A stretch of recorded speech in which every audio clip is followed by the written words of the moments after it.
Hello મિત્રો, good morning, જય શ્રી કૃષ્ણ, જય સ્વામિનારાયણ. સ્વાગત છે તમારું આજના મારા નવા બ્લોગમાં. અને અમારે માર્મિક ભાઈ જો તમને બતાવું, કઈ રમવા માટે બેસી ગયા છે. મારું ઘૂઘો રમવા માટે બેસી ગયા છે. નાઈ ધોઈને ફ્રી ફ્રેશ થઈ ગયા છે. અને માર્મિક ભાઈને આટલી બધી મજા શેની આવે છે મિત્રો, તમને ખબર છે? નહીં જ ખબર હોય મિત્રો, કેમ કે મસ્ત ખબર હોય ને માર્મિક ભાઈ શેની મજા આવે તમને કેમ ખબર હોય. પણ હું તમને બતાવું મિત્રો કે માર્મિક ભાઈને મજા એ વાતની આવે છે કે આપણે ધીમે ધીમે જઈએ એ વાત ઉપર. જો બહાર દેખાય છે ને, વરસાદ આવે છે એટલે માર્મિક ભાઈને મજા આવે છે. એમને બહાર જવું છે વરસાદમાં પલળવા માટે, પણ એમના મમ્મી પલળવા જવા નથી દેતા. એટલે શું કરે પછી બિચારા બેઠા બેઠા રમે છે મમ્મા જોડે.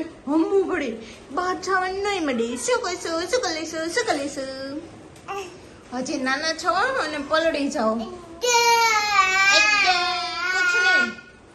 આજે કેવું થયું મિત્રો કે રોજ જવું છે 9 વાગે ને પછી કપડાં સૂકવું. આજે વહેલા કપડાં ધોવા નાખી દીધા. કાલ સાંજે વિશાલને કીધું કે આ છે ને મારે કપડાં વહેલા ધોઈને સૂકવી દેવા છે. મેં કીધું તો આજે વિશાલ પાસે મેં કપડાં વહેલા કઢાવડાવ્યા. સાંજે જ કઢાવી નાખ્યા. એને નાઇટ ડ્રેસ નહોતો પહેરવો તો મેં પહેરાવડાવ્યો. અને પછી કપડાં વહેલા ધોઈ અને વહેલા સૂકવી દીધા. વહેલા સૂકવી દીધા ને તો કેવું થયું કે એકદમ તડકો જ હતો ને હું બહાર પાર્કિંગને એવું સાફ કરતી હતી. એટલે વરસાદ આવે ને તો મને ખબર જ હોય. પણ એમાં થયું એવું કે વરસાદ આવ્યો ને, મતલબ માર્મિકભાઈ ઉઠ્યા, તડકો જ હતો, હું અંદર આવી. પછી મેં માર્મિકભાઈ ઉઠ્યા ને એટલે માર્મિકભાઈ છીને એવું કર્યું ને એને સાફ કરતી હતી. તો વરસાદે બહાર રેડો નાખી દીધો ને કપડાં બધા પલાળી દીધા. નજદીક સપાટી કપડાં બોલાવે, વરસાદ બોલાવી છે એટલે હવે એ ટેન્શન છે.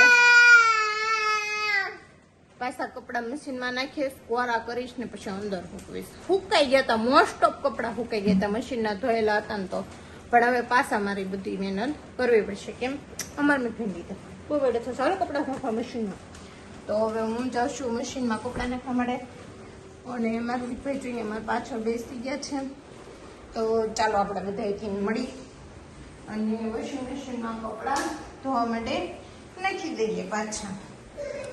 મતલબ ધોવા તો નહીં પડે, પણ એક વખત પાછા ડ્રાય થઈ જાય ને તો ફટાફટ એમ કે સારું રહે. એમ કપડાં ફટાફટ સુકાઈ જાય. આ ચોમાસું છે ને, ભીને ભીના કપડાં રહે ને તો વાસ આવે એમાંથી, એટલા માટે. બીજો કંઈ પ્રોબ્લેમ નથી. કેટલા મસ્ત સૂકવી દીધા તૈયાર ને પાછી ચમચપ થઈ.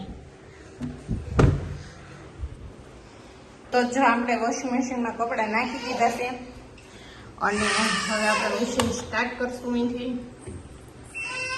પછી ખાલી ડ્રાય અને સ્પિન જ કરવાના છે આપણે કપડાં. અને પછી હવે સ્ટાર્ટ બટન આપી દઈએ એટલે કપડાં આગળ થઈ જાય, કોરા થાય અને પ્લસમાં સ્ટીમ થાય. સ્ટીમ મતલબ શું એ તમને પછી ખબર છે ને? સ્ટીમ એટલે ગરમ વરાળથી, ગરમ પવનથી કપડાં સુકાય. અને આને પડવાની કઈ બીક છે જરાય નહીં, આખો દિવસ આમ જ કર્યા કરે. સારું હાલો, માર્મિકભાઈને ઊંઘ આવે છે તો વ્લોગ પછી બનાવશું. અને મળજો. અને સવારમાં બધાને ગુડ મોર્નિંગ, જય શ્રી કૃષ્ણ, જય સ્વામિનારાયણ કહેતા કહેતા બધાને કીધે. તો મિત્રો જો એમ કહેતી હતી, શું કહેતી હતી કે લેડીઝ હોય ને એ ગમે ત્યાં ગઈ હોય બિચારી, ગમે ત્યાં આવીને એને શાંતિ ન હોય. અમારી મારી ફ્રેન્ડની ઘરે જમવાનું હતું, બહાર જમવા ગયા હતા ને અમારા ફ્રેન્ડની ઘરે ત્યાંથી આવ્યા ને તો તમે જોઈ શકો છો આ બાપ દીકરાને બેન કેવી શાંતિ, આવીને સીધા બેડ ઉપર બેસી ગયા. એ ભાઈ આખો દી કામ ધંધે ગયા હોય. ઓ ભાઈ આખો દિવસ તમે કામ ધંધો કરો છો એ વાત તો બરાબર. હે તો અમે હું અહીંયા આખો દિવસ ઉતા રહેતા આવીશું. એ તમારે આખો દી ગમે ત્યારે મજા આવે ત્યારે તમે સુઈ શકો. અમારે સેટ 1:30 વાગે હુવા દે, 2 વાગે તો ઊભું થઈ જ જવાનું. પણ નક્કી તો છે ને તમારે કે 1:30 થી 2 તમને સુવા મળશે એમ. હે અમારે ગમે ત્યારે નહીં, ક્યારેય સુવા જ નથી મળતું. કેમ કે આ તમારી બેસ્ટ ગિફ્ટ આપેલી હે ને, એ ઘરે મૂકીને જાવશો તમે. આવડિયા મધીગરી ન જોતી, મધીગરી હોઈ જા, હોઈ જા. અમાર કાલુડી હોઈ જાઓ. મધીગરો ડાયો.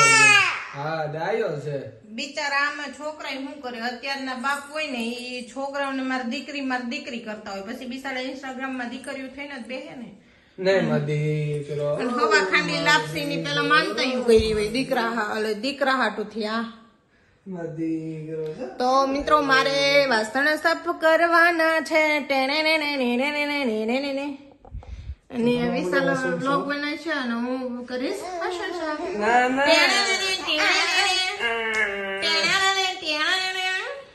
તો ફાઇનલી બહુ હવે તો ટિફિન સાફ કરવા લાગી જ છે, પણ એનાથી ટિફિન ના હે ને બદલા ખોલતા નથી. મેં એવા ફિટ કર્યા હોય ને તો વાત કરવાની.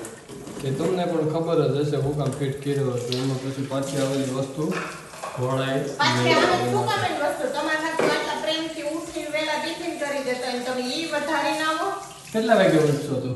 હું ભલે 7 વાગે ઉઠ્યો કે 8 વાગે ઉઠ્યો તમારું ટિફિન 7:30 થી વહી જશે એનું કરો. એ તું 6 વાગે ઉઠશો, ખોટું ન બોલતી. હું ભલે 10 વાગે ઉઠ્યો તો 7:30 ટિફિન થી વહી જશે તમારું. 10 વાગે ઉઠીને 7:30 ટિફિન લઈ જાય. એકચ્યુઅલી એમાં મને કઈ સમજાણું નહીં ભાઈ. સમજાય ને એ શું હોય વળી. જ્યાં સુધી મારો બબો હૂતો હોય ત્યાં સુધી હું હૂતી જ ગણો માતા સુધી શાંતિ હોય ઉઠ્યા પછી હું ભાગું. એટલે તું કેવા શું માંગશો? આ કેટલો મિત્રો, આ છોકરો કેટલો ડાયો છે તમે જોઈ શકો છો. જો કેટલો એકલો ગમે છે. ગમે છે ને?